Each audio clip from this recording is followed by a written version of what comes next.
Oh, there are so many selections here. But I wonder if all these Chinese herbs are suitable for vegetarians. In fact, many people have been telling me different things about the Chinese herbs, so I think it's better to consult a traditional Chinese medicine practitioner to find out the answer. Let's go! Just now, what we felt from your pulse, so your hands are a little cold.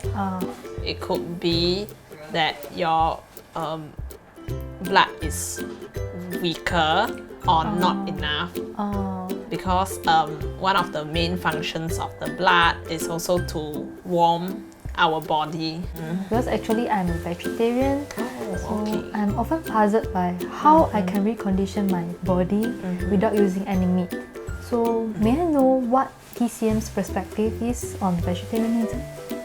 Okay, so one of the very commonly brought up topics on vegetarianism is that, oh, you don't get enough blood because you don't take meat. Okay, it's not due to vegetarianism or veganism. It's more of the problem of not getting a balanced diet.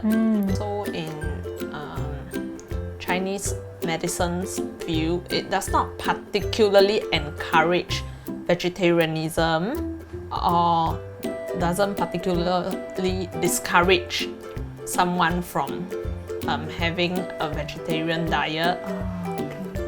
But the core value of Chinese medicine is to achieve a balance. Okay, even in vegetarian diets. So since you have mentioned about a balanced diet, from TCM's view, how can we achieve that as a vegetarian?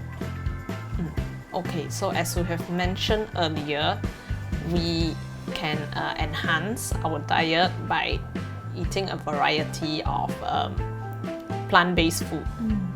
To put it in layman's term, just imagine that your everyday diet has to consist of a few colors, mainly these 5 colors, to represent the 5 organs in our body.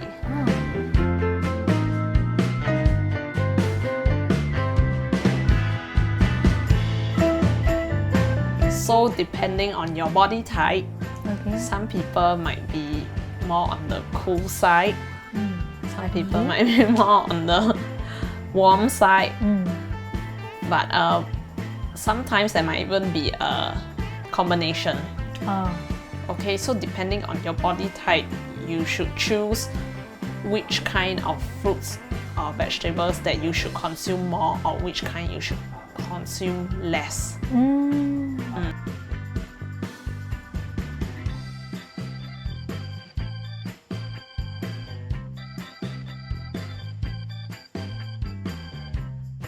Even people with a cool body shouldn't absolutely avoid cooling vegetables. They just have to eat less. Okay, sometimes when you have some changes in your body's condition, like sometimes even if you have a cooling body, sometimes maybe you've had too much fried food previously, so you might get a bit heaty the next day. So you can always choose to take less heaty vegetables and more cooling vegetables if that happens. So I see that you have many different Chinese herbs in the shop.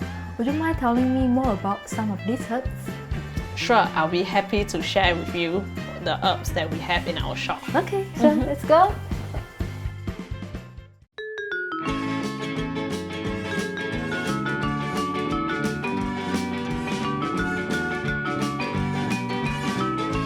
So Sister Yujia, after our short introduction to Chinese herbs earlier, I've prepared a few commonly used Chinese medicine for you to guess if they are of animal or plant origin. Okay. Sure. Let's look at the first one. Okay. So this is like the tree, something from tree, I think. But what is this called? Okay. It's commonly known as 猪苓. What? That's right. 猪苓. Pig. Okay. Then sure got animal ingredients in it, but this one is not plant-based. Okay, so fortunately it is plant-based. Oh. Okay, this is a kind of fungus that grows underground. So what they've done to it now is that they've dried it and then cut it into slices. Okay, so next, come to this. It's like chocolate, something like chocolate like that. Because if you look at the stripes. Oh, this one is soft, huh? It's quite soft. It's something like tree bark. That's correct. Is it? This is a kind of tree bark. Ah. Okay, what is unique about it is like what you said, the little web between. So it's a little bit like the soft tissues of our bones. That's why it's good for our backbone. See, it's a bit like your vertebrae, 1, 2, 3, all the way down. So it's good for the backbone. Okay, this is what we call 杜仲. 杜仲. Oh, okay. And this one looks like the worms, which I don't dare to touch it. Yeah. Okay.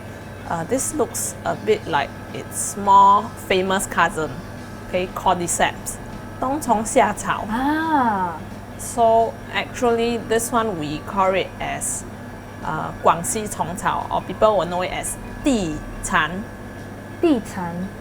Because it looks like a silkworm, but yeah. it is not a silkworm. It grows underground. It's also a part of an underground root. But it just looks like a worm. So the herbs here are all plant-based herbs. Yes, Wow, that's right. unbelievable. Yeah, plants have a lot of forms. Because there are some other herbs that contains animal ingredients. So I wonder, would it be unsuitable for vegetarians to take Chinese medicine?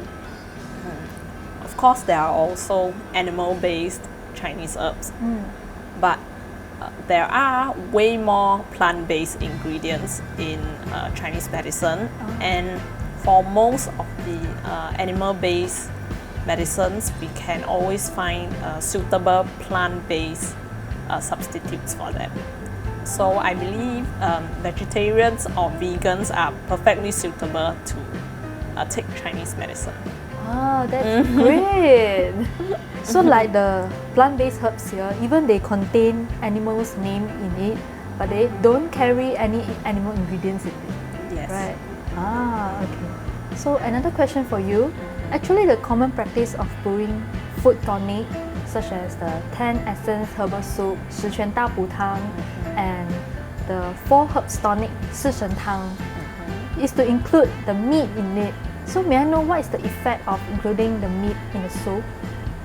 In the case of 十全大补, they normally add duck meat.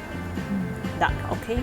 So duck is thought to balance out the heatiness in 十全大补. Okay.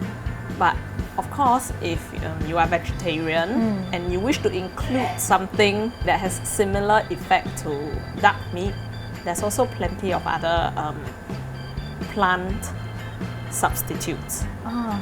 So it is not absolutely necessary to add in meat in order for the soup to work its best effect.